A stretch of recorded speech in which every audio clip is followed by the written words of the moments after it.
Sony has just dropped the PSSR2 update, but here's the real question. Does it actually make a difference? Will it address some of the issues that have been cited with the Pro and further distinguish it from the base model console? Let's take a look. Now, in the last video, we compared the base model against the Pro version. We noticed some differences with the way lighting was handled. Some commenters mentioned that the Pro version seemed darker. Others mentioned that the differences weren't significant enough to warrant upgrading. Before I add the labels, which side is PSSR2 and which side is the previous version?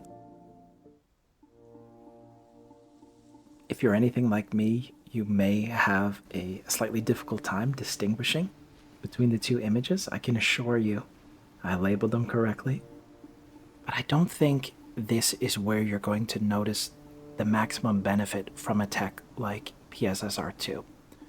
Once you start to move the character, and it's going to be difficult to capture it with this footage, I am currently in the process of building an app to capture information directly from the capture card to get frame drops and other pertinent info. Stay tuned for that. Once the character starts to move, and it's very difficult to capture it in this footage, but the camera feels much more responsive. And I can theorize that that's related to a faster, more responsive frame rate. What are your thoughts so far? Is the Pro finally living up to its full potential? Let me know in the comments. And if you're not seeing a difference yet in that first example, I want you to look really closely at this next scene. This is one of the areas where I feel that PSSR2 has made a really big improvement. Both scenes running PS5 Pro on the highest quality setting. I want you to focus on the dirt marks on the character's arms.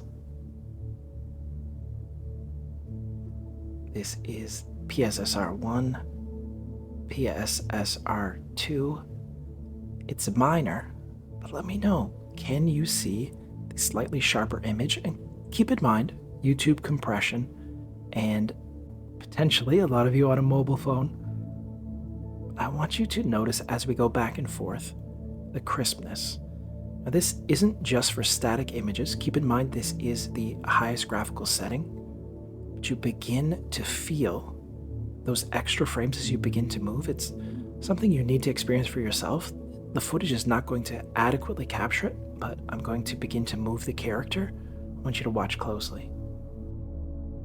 So is this a case of the Emperor's New Pixel, or can you notice a difference? Have you used this tech firsthand on a great OLED display, and what have been your observations?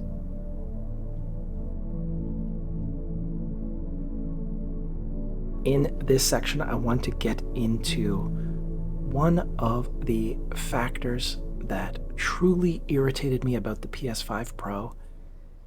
I think we can demonstrate that PSSR2 has finally addressed some of these bizarre lighting issues that you'd see even in quality modes on the Pro previously.